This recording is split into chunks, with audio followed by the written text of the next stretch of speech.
여호수아서 10장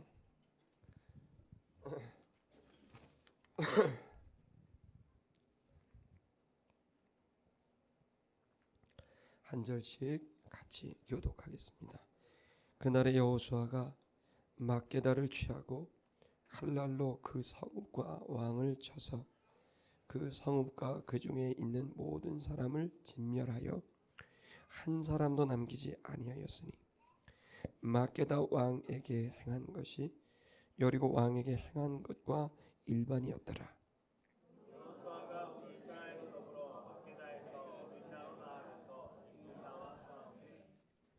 여호와께서 또 그 성읍과 그 왕을 이스라엘의 손에 붙이신지라 칼날로 그 성읍과 그 중에 모든 사람을 쳐서 멸하여 한 사람도 남기지 아니하였으니 그 왕에게 행한 것이 여리고 왕에게 행한 것과 일반이었더라.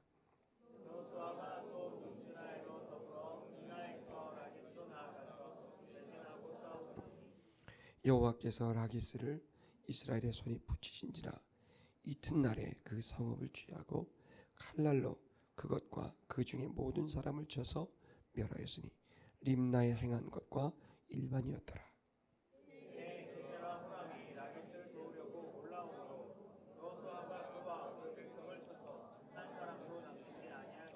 여호수아가 온 이스라엘로 더불어 라기스에서 에글론으로 나아가서 대진하여 싸워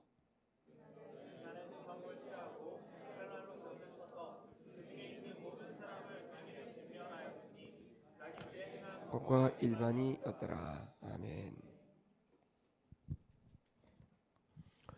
여러분이 읽으신 이 본문은 이스라엘의 여호수아 그리고 여호수아를 따르는 이스라엘 백성들이 가나안 땅 정복이라는 그 전쟁의 그 일부를 여러분이 읽으신 겁니다.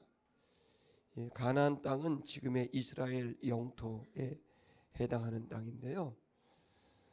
여러분이 읽으신 이 지명들은 현재도 이제 대부분 그 지명이 있습니다. 어느 지역이냐면 이스라엘의 남쪽 지역입니다. 이스라엘은 어떻게 구분을 하냐면 북쪽에는 산악 지역이 있고 그 밑에는 갈릴리 호수가 있습니다. 그리고 쭉 요단강으로 이어지다가 남쪽에 사해 바다가 있습니다. 그리고 그 남쪽으로는 광야가 진행되다가 홍해 바다가 나오고 이집트가 나오는 그런 곳입니다. 그래서 북쪽에 있는 큰 호수 두 개를 기점으로 갈릴리 호수 그리고 사해 그 중간쯤에 요단강이 흐르는데 그 중간쯤을 기점으로 아래쪽을 남쪽, 북쪽을 이제 북쪽 지역이라고 우리가 봅니다. 여러분이 오늘 우리가 읽은 내용은 남쪽 지역에 해당합니다. 이 지역은 예루살렘을 포함해서 유대 지역 전체를 이제 우리가 이해하면 될 것입니다. 이 지역에 이제 그 정복하는 내용이 사실은 이번 주나 다음 주까지 이제 이어지게 되는데요. 이 본문의 내용은 계속 반복되고 있습니다. 내용이 어떤 거냐면 그들이 한 지역을 갖고 그 지역의 왕과 백성들과 전투를 벌이고 결국에는 그 성을 정복하고 그 성에 있는 그 왕과 백성들을 진멸했고 그리고 또다시 다른 지역으로 가서 전투를 일으키고 그곳에 있는 왕과 또 백성들을 진멸하고 이 내용이 다음 주까지 계속 반복이 됩니다. 표면적으로 이 글을 읽으면 전쟁을 굉장히 긍정적으로 묘사하고 그리고 이 전쟁에서 가나안 땅에 있는 백성들은 마치 피해를 보는 약소 국가로 이렇게 이해할 수가 있겠지만 이 기록이 이 전쟁이 있었던 당시의 상황은 정반대입니다. 오히려 이스라엘 백성들은 약소 국가였고 제대로 된 국가를 가지고 있지도 않았고 그들은 제대로 된 무기도 없었고 그리고 그들에게는 이 국가를 이끌어갈 시스템도 거의 없었습니다.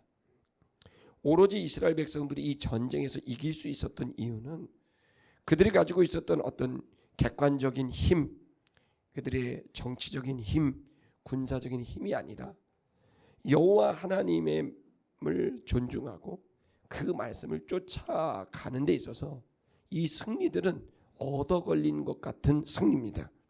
객관적인 전력은 이스라엘 백성들이 현저하게 떨어집니다. 그래서 이 전쟁은 기적과 같은 승리입니다. 이 전쟁이 7년 동안 진행이 되는데요. 7년간 일어났던 이 전쟁은 누가 뭐라 그래도 이스라엘 백성의 힘과 그 능력으로 이겼다라고 말하지 않고 이것은 전적으로 하나님이 전쟁에 개입하심으로 이루어진 승리라고 이야기를 합니다. 그런데 이 전쟁을 왜 했을까요? 이 전쟁을 하게 된 이유는 이 가나안 땅, 이 팔레스타인에 살고 있는 이 왕족들이 당시에는 이제 도시 국가 형태였어요.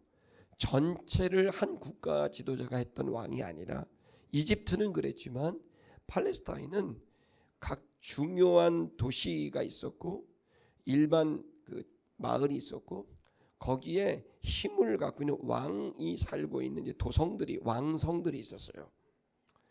그러니까 이 도시 국가 형태를 갖고 있었고 인류 최초로 철기 문명을 청동기에서 철기 문명으로 바꿨던 굉장히 문명이 발달한 지역이었고 또 전에도 말씀드렸지만 함무라비 법정과 같은 당시에 인류의 가장 큰 지적 재산을 가지게 했었던 그 족속이기도 했으니 지력으로 보나 군사력으로 보나 문명으로 보나 이스라엘 백성들은 이 가나안 족속들이 비교되지 않을 만큼 후진적인 그런 문화 형태와 군사력을 가지고 있었다는 거예요.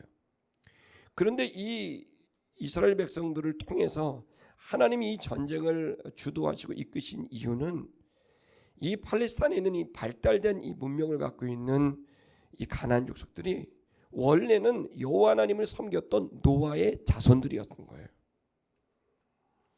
노아는 여러분 잘 알다시피 방주로 온 인류를 구원하고 그래서 여호와 하나님을 섬기는 새로운 그 족속과 문명을 이뤄냈던 훌륭한 인물입니다.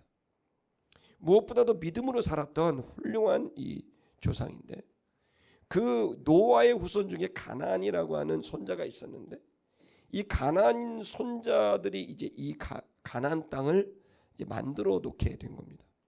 처음에는 여호와 하나님만을 섬겼던 그리고 주님의 공의와 정의 그리고 주님의 사랑과 은혜를 가지고 살았던 하나님의 백성이었지만 이들이 가나안 땅에 살면서 점점 더 많은 성공, 더 많은 그들의 풍요, 더 많은 그들의 가지고 있는 것들을 지키고자 하는 그러한 열망 때문에 자연스럽게 여호와 하나님을 버리고 더 많은 부유와 더 많은 권력과 힘을 얻기 위해서 우상을 숭배하고 그리고 자신들의 힘을 하나님의 기준과 상관없이 그들의 힘을 점점 모으기 시작해서 그들은 이제는 하나님을 두려워하고 하나님을 중심으로 한 윤리와 도덕도 없고 종교심도 없고 신앙심도 없이 오로지 더 많은 걸 얻고 싶고 오로지 가지고 있는 걸 지키고 싶은 이 마음으로 문화를 만들어가기 시작한 거예요.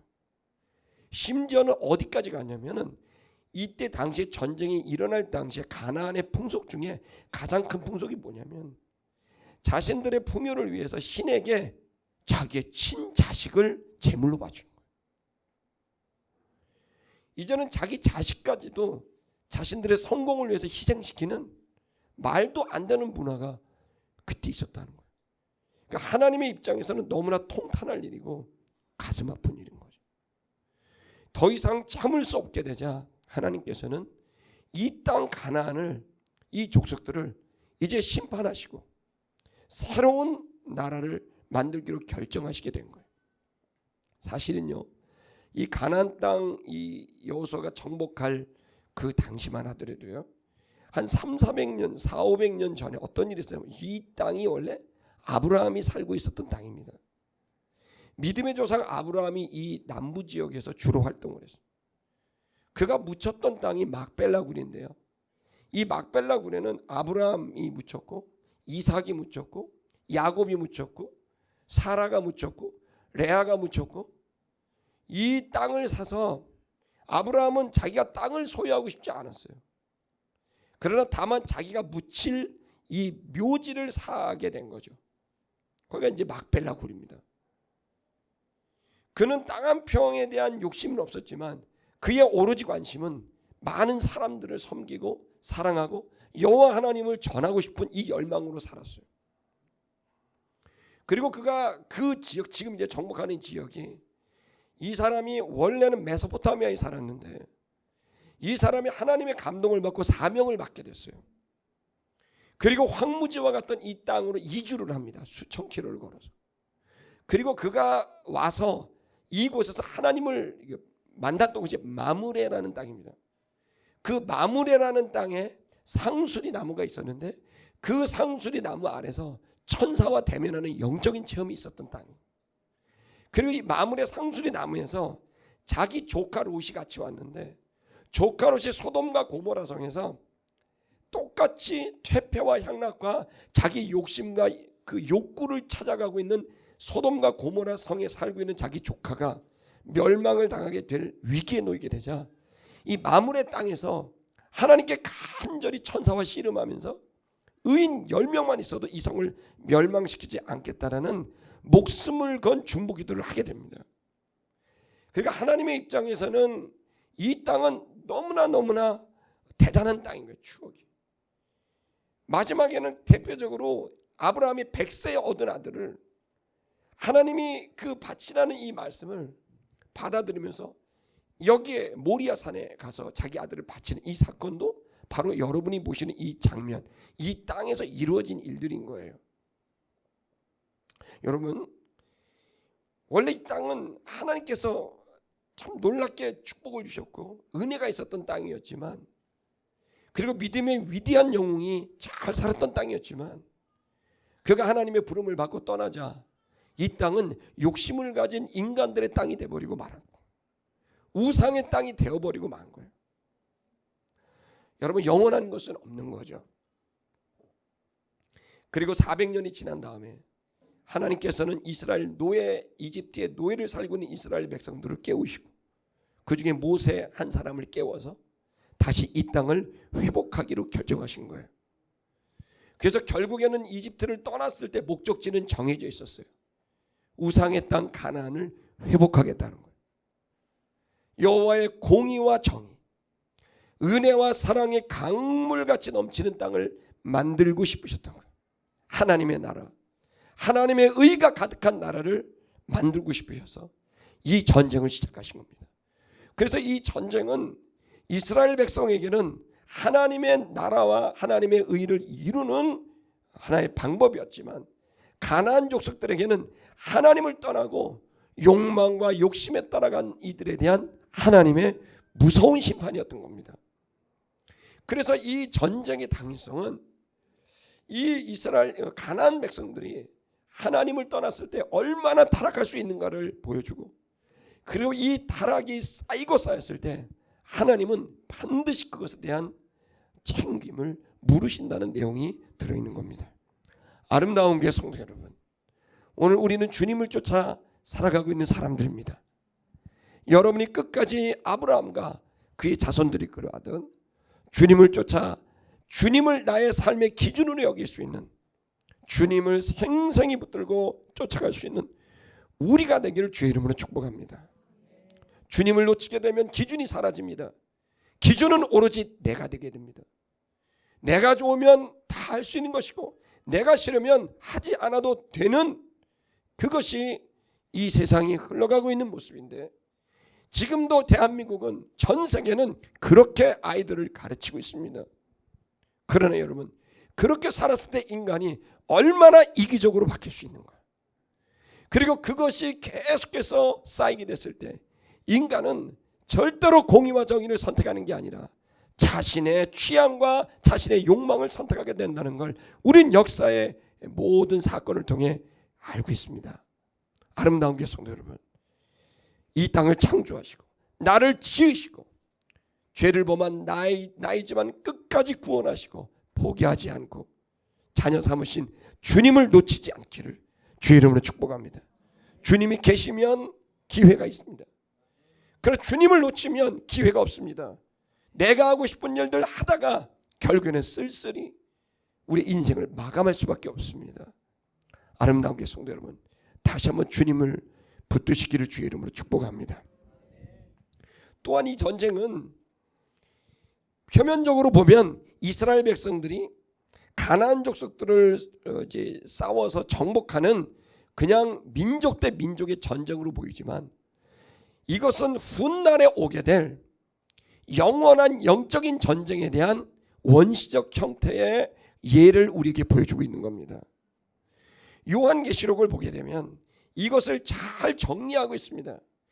요한계시록 12장을 보게 되면 거기에서 이 땅에 원래 사람들이 그렇게 살아가게 된 그 이면에는 가나안 족속처럼 자기가 하고 싶은 대로 살아가게 되는, 자기의 마음이 원하는 대로, 자기의 육체가 원하는 대로 가게 되는 그 일들은 그 이면에 영적인 일들이 뒤에 있다는 것을 설명하고 있습니다. 공중 권세를 잡은 자라고 표현합니다. 마귀라고도 하고 사단이라고도 부르게 되는 바로 그가 있다는 겁니다. 그가 하늘로부터 쫓겨났는데 그 쫓겨난 자를 뭐라고 지칭하냐면, 창세기에서는 뱀으로 표현하지만 요한계시록에서는 용이라는 단어로 상징합니다. 그 용이 쫓아나게 됐는데, 이 공중권세를 잡은 이 용이 쫓아나왔을 때 그가 했었던 것은 뭐냐면 바로 교회 안으로 들어가는 겁니다. 그리고 하나님의 사람들을 미혹하고 하나님과의 관계를 떨어뜨리는 일들을 이 공중권세를 잡은 자들이 들어왔다는 거예요.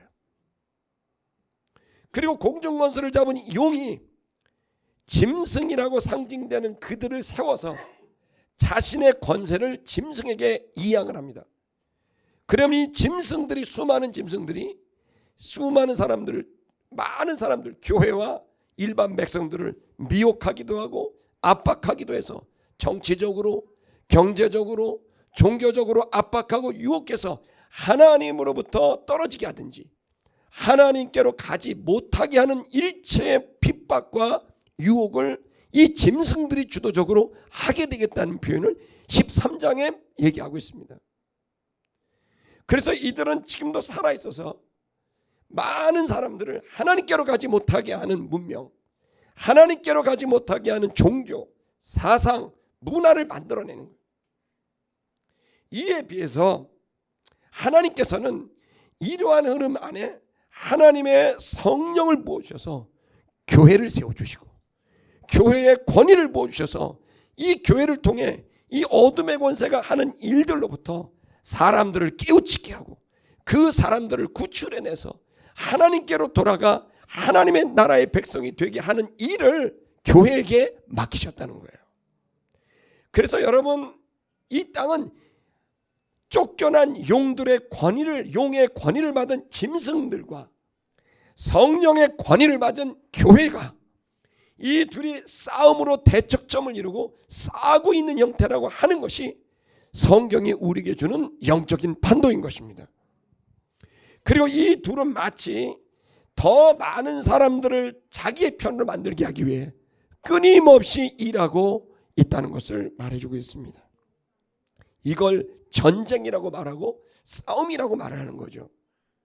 그래서 수많은 백성들을 미혹합니다. 사상적으로, 그리고 문화적으로, 종교적으로 그 사람들이 결국엔 하나님을 의존하지 않고 하나님을 경외하지 않고 하나님을 사랑하지 않고 자기만의 삶을 살도록 만드는 이 유혹과 핍박이 계속 있을 때 하나님의 귀한 몸된 교회는 그것들을 깨닫게 하고 그 스스로 살았을 때 겪게 되는 그 고통과 외로움과 공허와 죽음을 이야기해주고 그들을 주님께로 돌아오게 하는 이 일을 교회에게 맡겨주신 겁니다. 이 둘은 엄청난 지금 싸움을 벌이고 있는 것인데요, 이 가나안의 싸움은 바로 그것을 원시 형태로 우리에게 보여주고 있는, 판도를 보여주고 있는 그 내용이라고 할 수 있습니다. 아름다운 게 성도 여러분, 오늘 우리들은 인생을 많이 정의를 할 수 있는데 오늘만큼은 저와 여러분의 인생을 전쟁터라고 하는 것으로 우리의 삶을 한번 바라볼 수 있는 눈이 열리기를 축복합니다. 우리는 영원한 안식에 들어가기 전까지는 우리는 계속 전쟁 중에 있는 겁니다. 무슨 전쟁일까요? 그것은 내부적으로는 내 영혼이 하나님에게 겸손히 그 밑에 가게 되는 거냐, 아니면 내 영혼이 하나님 없이 내 생각과 그리고 내 육체가 원하는 대로 가고 있느냐. 나의 주권이 누구이냐에 따라서 나의 왕이 누구냐라고 하는 이 전쟁을 내면에서 치르고 있는 겁니다. 또 하나는 내 주변의 영혼들이, 우리 민족에 있는 이 백성들이 하나님께로 돌아가느냐 아니면 자기를 쫓아 떠나가느냐라고 하는 이 일에 우리는 씨름을 하고 싸움을 싸고 있는 것이라는 걸 믿으시길 축복합니다. 그래서 에베소서는 우리의 씨름은 혈과 육에 대한 것이 아니다. 여기에 나와 있는 것처럼 다른 나라를 침공하고 칼과 총과 대포와 핵무기로 싸우는 그 싸움이 하나님의 백성들의 싸움이 아니라 그 이면에는 영적인 싸움이 있다는 거예요. 이 씨름은 혈과 육에 대한 것이 아니라 하늘에 있는 악의 영들에게 대합니다. 정사와 권세와 이 어둠의 세상 주관자들과 하늘에 있는 악의 영들에 대해서 우리는 싸우고 있다는 거예요. 아름다운 게 성도 여러분, 눈을 여시길 축복합니다. 사람들이 하는 말, 사람들이 하는 행동, 집단적인 국가가 하는 어떤 일들, 그것이 법령의 문제, 행정의 문제, 사법의 문제, 수많은 사건들이 있지만 아름다운 게 성도 여러분, 눈을 열어서 그 이면에는 어떤 영이 이것을 이루게 하는지에 대한 영적인 눈을 가지는 훈련이 필요한 것입니다. 사람들은 그냥 말하지 않습니다. 그 이면에 어떤 생각이 있고 어떤 감정이 있고 그 생각과 감정 이전에는 어떤 영들의 흐름이 있는 거예요. 여러분, 사람들이 어느 곳에 가면 신촌이 요즘엔 많이 좋아졌어요. 10년 전에만 하던 신촌에 오면 여기 중고등학교 아이들이 버스를 내리잖아요. 아이들이 교복을 입고 내릴 때 참 미안해요. 누가 시키지도 않았는데 여학생들은 치마를 말아 올려요. 내가 한두 번 본 게 아니야. 어떻게든 치마를 짧게 하려고 그래 애들이. 이 신촌만 오면 말아 올리고, 남자애들은 왜 이렇게 거들먹거리면서 걷는지, 정상적으로 걷는 애들이 없어요. 다 이렇게 뭐 건들건들 대면서 걸어요. 왜요? 여기만 오면 그런 영적인 흐름이 있는 거예요. 어디만 가면 나도 모르게 그 흐름에 들어가게 돼요. 이건 부인할 수 없는 일인 것이에요. 그래서 이곳의 영적인 판도를 바꾸는 일이 영적인 싸움인 것입니다. 내부적으로는 내면의 판도를 바꾸는 일이고, 외부적으로 우리가 살고 있는 이 지역의 영적인 판도를 바꾸는 일, 여러분 이 일이 영적인 싸움인 것입니다. 그리고 결국에는 이 판도를 바꿔서 나를 비롯한 내 주변의 사람들이 이제는 자기의 마음과 육체가 시키는 것이 아니라 주님을 나의 주 나의 하나님을 여기게끔 하는 주권을 바꿔내는 일, 왕을 바꿔내는 일, 이게 교회가 하는 일인 것입니다. 이 땅에 믿음의 위대한 아브라함과 같은 훌륭한 인분이 살았지만 그가 떠나가게 되자 그 뒤에 그를 이을 사람들이 없게 되죠. 이 땅은 결국에는 영적인 판도가 어둠의 권세, 공중 권세 잡은 자로 바뀌게 돼서 나중에는 자기 자식을 자기의 성공을 위해서 제물로 바치는 말도 안 되는 문화를 만들어버리는 끔찍한 우상의 도시로 타락시켜 버리게 된 거죠.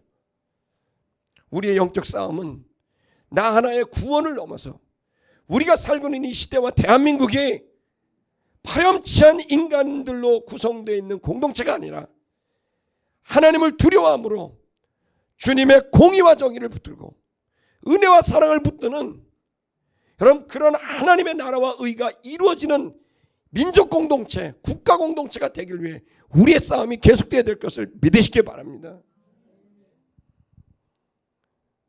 여러분 이 영적인 이 싸움에서 저와 여러분을 좀 도전하고 싶은 건 국토기도 위두웍도 마찬가지입니다.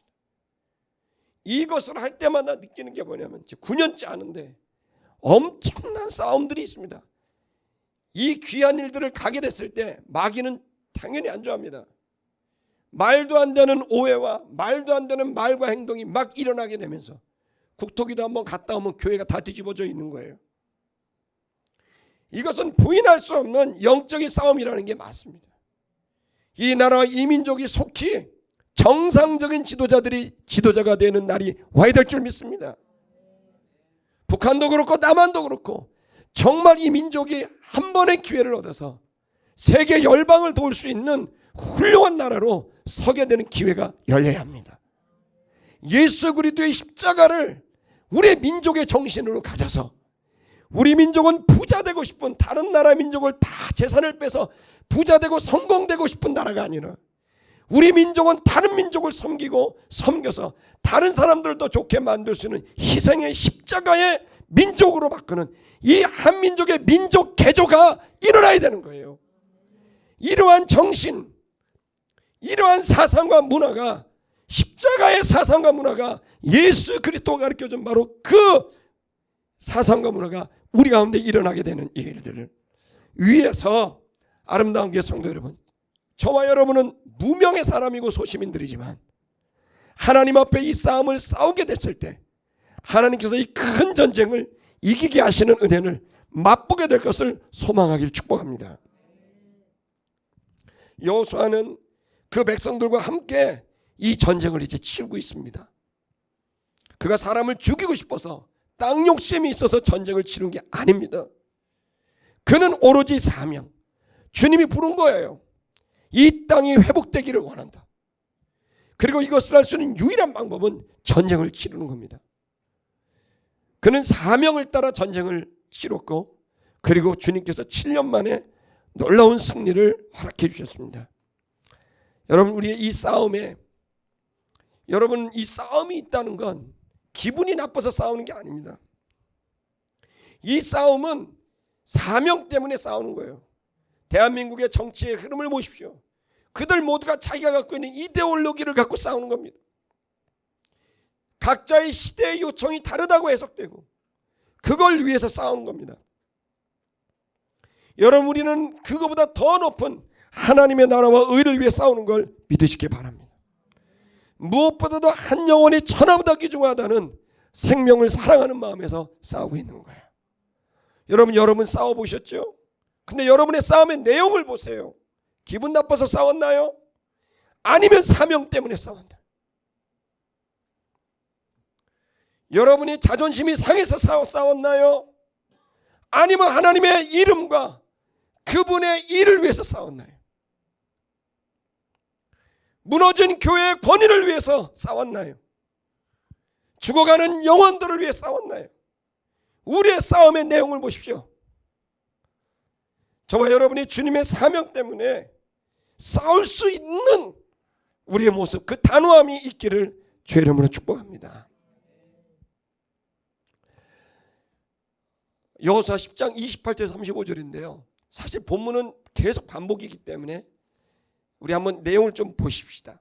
여호수아가 막게디를 그날 취했다. 그날이 뭐냐면 그 5 왕들을 굴에서 발굴하고 그리고 나오게 해서 목을 밟고 그들을 이제 하루 동안 나무에 달아서 저주를 주고 그 시체를 꺼내서 내려서 그들이 숨었던 마케다 굴에다 집어넣었던 그날입니다. 그러니까 완벽한 승리가 일어났던 그날인 거죠. 근데 그 완벽한 승리가 일어나면 좀 쉬어야 되잖아요. 휴가를 가야 되잖아요. 근데 그날 또 전쟁을 치러요. 여러분, 하나님의 이 일은 영적인 싸움, 모든 전쟁은 내가 쉬고 싶을 때, 내가 하고 싶을 때 되는 게 아닙니다. 오히려 적들은 내가 쉬고 싶을 때 공격을 해와요. 나의 가장 약점을 회복할 수 있는 기회를 주지 않고 약점을 봤을 때 공격해요. 이 전쟁은, 우리의 인생은 참 안타깝게도 쉬고 싶을 때 꼭 일이 벌어져요. 내 약점에 너무 아픈데 그때 거기를 꼭 찔러요. 여러분, 지금 우리의 인생이 왜 나는 이렇게 되는 게 없냐? 나는 왜 이렇게 인생이 이렇게 꼬인 것 같다? 요즘 청년들이 이런 말을 해요. 이번 생에는 망했다. 그런 말을 해요. 이번 생에는. 윤회를 생각하는지 모르지만. 근데 제가 말씀드릴까요? 다음 생에도 그럴 거예요. 꿈 깨시는 게 좋아요. 우리가 살고 있는 인생은 전쟁터입니다. 그리고 우리를 무너뜨리고 우리의 삶이 값어치 없이 끝내기를 원하고 있는 이 싸움입니다. 살았으나 산 자가 아닌, 어떠한 의미도 가치도 없이 그냥 왔다가 가버리게 만드는 허무한 인생을 살게 만드는 것, 그리고 감사하지도 않고 영광 돌리지도 않고 하나님의 나라와 의하고는 전혀 상관없이 일생을 살다가 가버리게 하는 이 싸움의 이 유혹과 이 핍박과 이 압박이 우리 속에 오는데, 여러분, 저는 여러분에 도전합니다. 그렇게 살기 위해서 끊임없이 우리를 흔들어 놓고 있는 어둠의 권세가 있다는 걸 인식하셔야 됩니다.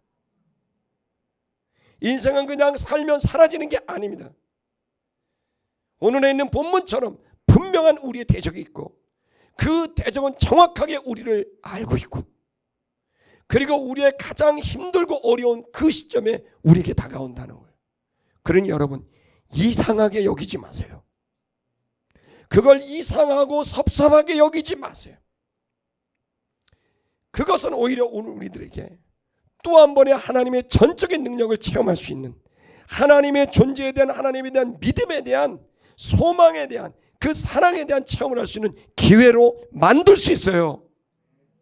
고난 중에 우리는 주님을 더 온전히 볼 수 있고, 고난 중에 우리는 더 온전해질 수 있는 겁니다. 어둠의 권세는 우리를 무너뜨리려고 고난을 주지만, 그 무너뜨리려는 고통과 괴로움이 내 영혼을 온전하게 만들 수 있다는 사실을 믿으셔야 됩니다. 여러분, 몸 좋은 사람들 많죠? 식스팩 있고요, 막 등치 있고 머슬 킹들 있잖아요. 막 머슬 많고. 이런 사람들이 대부분 어떻게 하는 거냐면 자기를 괴롭히는 거예요. 할렐루야. 이 팔이 두꺼워지려면 어떻게 하는 줄 아세요? 계속 괴롭히면 팔이 두꺼워져요. 그리고 여기에 힘이 생기는 거예요. 우리 몸은, 제가 지난주에까지 매일마다 2만 보씩을 걸으면서 맨날 운동을 했어요. 근데 지난주에 뭐 어디 외국 잠깐 선교를 이렇게 갔다 오고 비가 오니까 운동을 못했더니 이게 뭐 얼마 걷지 못하는 거예요. 그랬더니 벌써 어제 저녁에 우리 딸하고 같이 산책을 갔는데 걷지를 못하겠는 거예요. 벌써 며칠을 쉬니까 몸이 옛날로 다시 돌아가는 거예요. 그래서 이제 우리 딸도 그걸 하다가 아빠 그냥 갈까 그러더라고요. 내가 하도 못 걸으니까 갈까 그러고, 아니야, 가야 돼. 왜? 내일을 위해서. 오늘이 아니야. 고난은 오늘 때문에 있는 게 아니에요. 고난은 내일 때문에 있는 거예요. 오늘의 고난은 명확히 믿으셔야 됩니다. 내일의 강건함이 됩니다. 오늘 이 고통이 마음에 들지 않지만, 이 마음에 들지 않은 이 고통을 잘 처리하고 또다시 도전할 땐 이 고통은 우리에게 강력한 힘이 되는 거죠. 가끔 우리는 멘탈 킹 같은 사람들을 만납니다. 어떤 일이 있어도 정신이 흔들리지 않고 아이 뭐 가는 거지 뭐. 근데 그들이 그런 멘탈을 갖게 된 과정이 있다는 거예요. 수많은 자기 안의 갈등과 구조가 이제는 웬만한 것들은 이제는 두려워하지 않게 되는 강력한 힘을 소유하게 된 거죠. 몸도 마음도 그래요. 영도 그래요. 내가 하나님과의 씨름, 영적인 갈등, 그래서 얻게 되는 고통, 그러나 그것을 포기하게 되는 계기로 삼는 게 아니라 그것을 더욱더 더 하나님을 향해 나아갈 수 있는 기회를 삼으면 그 영은 강해지게 되는 거죠. 그래서 여러분, 아주 스윗하고 러블리한 감정이 축복이 아니에요. 어느 경우에는 너무나 고통스럽고 감당할 수 없는 감정이 우리에게 축복이 될 수 있어요. 그러니 좋은 감정이냐 나쁜 감정이냐가 중요한 게 아니라 지금 내가 당하는 감정의 상태, 마음의 상태는 무엇 때문에 이루어지고 있느냐를 분별하셔야 돼요. 만약 우리가 하나님이 주신 사명 때문에 마음이 즐겁고 이 사명의 과정을 하다 마음이 어렵다면 그 좋은 마음도 어려운 마음도 모두 다 저와 여러분의 온전함을 위해 가고 있다는 걸 믿으셔야 됩니다. 그러나 만약 하나님과 상관없이, 하나님의 말씀과 사명과 상관없이 내가 어떤 것을 느끼고 좋은 감정을 느꼈다면 오히려 그것이 우리를 무너뜨리는 유혹이 될 수도 있습니다. 여러분, 지금 내가 무엇을 느끼느냐가 중요한 게 아니라 내가 무엇 때문에 이 감정을 느끼고 있느냐. 여러분, 저와 여러분들에게 있어서 다시 한번 내 삶의 동기와 목적을 돌아볼 수 있는 계기가 되기를 축복합니다. 그들은 쉬지 않고 전쟁을 수행합니다. 쉬고 싶은 그 순간 더 큰 전쟁이 오고 있는 거예요. 적들은 쉬게 두지 않아요. 봐주지 않아요. 우리의 인생은 안 봐줘요. 가끔씩 엄마들이 모이를 줍니다. 모이를 줄 때 제가 예전에 아주 저한테 충격적인 장면이 있는데, 시골에서 제가 중고등학교인데 이 성에 대해서 관심이 들지 않습니까? 근데 가끔 여성들의 유방을 볼 때가 있습니다. 시골에서. 그럼 보고 싶지 않지만 눈이 저절로 갑니다. 우리 뒷집에 누나가 있었는데 그 누나가 얼마 전까지 누나인데 아기를 낳으니까 아줌마가 되더라고요. 근데 이 아줌마가 제 그 집을 가니까 내가 왔는데도 자기의 유방을 이렇게 꺼내더니 애 입에다 물리는 거예요. 근데 물리는데 계속 이런 거야. 계속 그런 거야. 왜? 아기가 계속 그 누나의 유방을 막 하는 거죠. 왜냐하면 이 치아가 좀 났는데 이걸로 계속하니까 누나의 이 유두가 달랑달랑한 거예요. 그런데 아기는 봐주질 않아. 지가 살아야 되니까 계속 엄마의 유두가 달랑대도 계속 이빨로 물었던 등. 근데 엄마는 그걸 또 계속 대는 거야. 하면서. 인생은 누군가가 힘들면 절대로 봐주지 않습니다. 나달나달해지고 끊어질 것 같아도 절대로 봐주지 않고 자기가 원하는 걸 흡수해버립니다. 이상하게 여기시면 안 됩니다. 누구도, 어둠의 권세도 나를 봐주지 않는 현실입니다. 그러나 여러분, 이걸 알아야 됩니다. 봐주지 않는 상황이 섭섭하고 답답하고 압박감을 느껴도 내가 가고 있는 이 길이 값어치가 있다면 감당할 수 있습니다. 그 누나가 키운 애가 얼마나 잘 컸는지 기술고시에 합격했습니다. 걔가 합격을 했는데 우리 동네 현수막에 붙였어요. 기술고시 몇 회 합격 아무개 우리 입구에 현수막 기술고시 1년에 5명 뽑는 거예요. 그거 합격한 거예요. 그래서 내가 불러다 그랬어요. 이제 우리 동네에 있으니까 보자. 이제 합격했습니다. 인사하러 왔더라고요. 내가 너를 너무 잘 알고 있다. 너는 반드시 엄마한테 효도해야 된다. 왜 그래? 일찍이 이러면서 제가 니네 엄마가 그 아름다운 처녀가 너를 위해서 유방을 내놓더라. 네가 배고프다니까. 네가 그 엄마의 유두를 잘근잘근 씹어먹어서 나달나달하는데도 니네 엄마는 계속 물리더라. 나는 끔찍해서 그걸 못 봤다. 그래서 네가 저기까지 자란 거다. 훌륭한 공무원이 됐죠. 제가 여러분에게 말씀드립니다. 우리가 갖고 있는 고통은 고통이냐 아니냐보다 더 중요한 건 이 일이 정말 값어치가 있는 일 때문에 내가 고통을 겪고 있느냐, 아니면 그냥 신경질나고 짜증나고 자존심 상해서 싸우고 있는 싸움이냐. 여러분의 싸움의 질에 대한 새로운 변화가 있기를 주의 이름으로 축복합니다. 여호수아는 힘들고 어려운 7년간의 삶을, 자기의 사생활은 일절이 있을 수 없는 삶을 결정합니다. 이유는 하나님의 말씀입니다.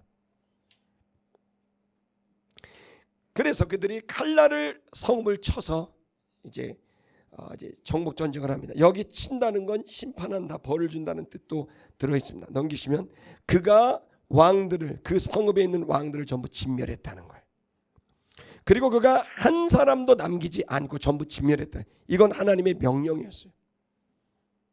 근데 여러분 10장 20절을 한번 보실 수 있나요? 여러분 성경을 보십시오. 10장 20절. 그 위대한 승리, 다섯 왕과의 전쟁의 승리 속에서 찜찜한 구절이 딱 나옵니다. 한번 읽어볼까요? 시작. 여호수아와 이스라엘 자손이 그들을 크게 도륙하여 거의 전멸시키고 그 남은 몇 사람은 견고한 성으로 들어간 거로. 자 보세요. 조금 전에 우리가 봤던 본문은 한 사람도 남기지 않고 진멸했다고 되어 있는데 다섯 왕과의 전투에서 여기에 20절을 보니까 몇 사람이 남게 됩니다. 그리고 이 사람들이 도망가게 되죠. 어떤 일이 벌어질까요? 이들이 나중에 사사 시대와 사울왕 시대 때 그리고 다윗 왕 시대 때 이스라엘 백성을 괴롭히는 바로 그 사람들이 됩니다. 수백 년 동안 무섭게 준비를 합니다. 레지스탕스처럼 반드시 원수를 갖겠다. 그리고 이 사람들이 수십 년 동안 수백 년 동안 준비를 하다가 결국에는 여호수아가 나이 많아 세상을 떠나가게 되자 그때부터 본격적으로 이스라엘 백성들을 공격합니다. 그리고 이들은 아주 무시무시하게 이스라엘 백성들을 괴롭힙니다. 이 본문에서 나오고 있는 것은 우리의 영적 싸움은 굉장히 철저해야 된다는 걸 말하고 있는 거예요. 우리는 지금 대략 우리의 신앙생활을 하려고 합니다. 적지 않은 주의종들, 적지 않은 주님의 백성들, 성도들이 적당하게 이제 주의를 하고 적당하게 헌금하고 봉사하고 그리고 내가 또 적당하게 또 세상 것도 좀 취하고 이런 방식으로 계속 일종의 양다리 다다리 이런 느낌으로 계속하는 거죠. 여기저기에 내 포지션을 다 갖다 놓는 거예요. 그래서 이도저도 아닌 하나님께서 주시는 전적인 은혜를 체험하지 못하고 대부분은 가짜 은혜를 통해 내가 복받았다고 착각까지도 하는 사람들이 너무 많은 거예요. 나에게는 생수가 필요하는데 H2O가 필요한데 그러나 다른 것들이 많은 거죠. 콜라도 있고 환타도 있고 사이다도 있는 거죠. 술도 있고 보드카도 있는 거죠. 목마를 때 H2O를 먹어야 되는데 나는 보드카를 먹고 싶고 샴페인을 먹고 싶고 콜라를 먹고 싶은 거죠.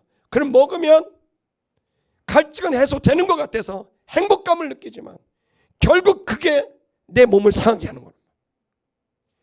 지금 우리의 신앙은 굉장히 위기 지점에 와 있습니다. 대한민국의 신앙. 지금 나를 행복하게 하고 만족하게 하는 것이 정말 하나님께로부터 온 것이냐?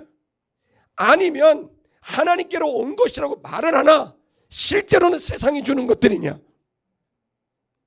우리 자신을 돌아볼 필요가 있는 겁니다.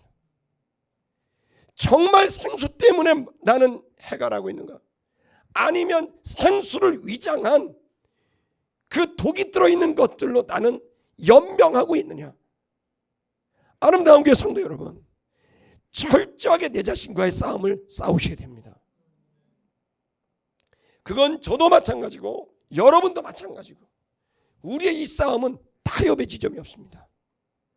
타협하게 됐을 때 훗날 돌아오게 되는 피해는 이루 말할 수 없는 피해입니다. 인생은 큰 것으로 결정 안 됩니다. 아주 작은 타협, 아주 작은 거래가 인생을 무너지게 하는 거예요. 이 작은 것에 대한 철저함이 하나님 앞에서의 우리 신앙으로 적용될 수 있기를 주의 이름으로 축복합니다. 여호수아는 철저하게 주의 말씀을 순종했고 그 결과를 얻어냈습니다. 그래서 29절을 보면 막게다에서 림나로 가게 됩니다. 본문을 띄워주세요. 림나로 가게 됩니다. 림나에서 이제 싸우게 되죠. 30절 여호와께서 붙였습니다. 그들을 이스라엘 백성의 손에 림나 백성들을 붙였습니다. 그리고 그가 쳐서 멸했습니다. 넘겨주십시오. 칼날로 남기지 않았습니다. 위와 똑같이 한 사람도 남기지 않았습니다.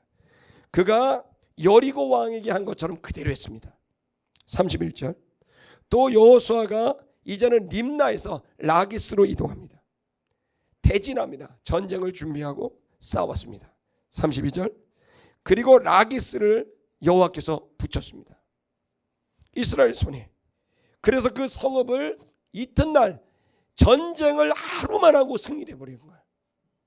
이튿날 취했습니다. 그가 칼날로 모든 사람들을 쳐냈습니다.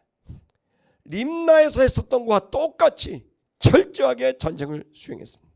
33절. 그때에 게셀 왕 호람이 여기 있는 라기스를 도우려고 올라옵니다. 그러자 여호수아가 백성을 또 쳤습니다.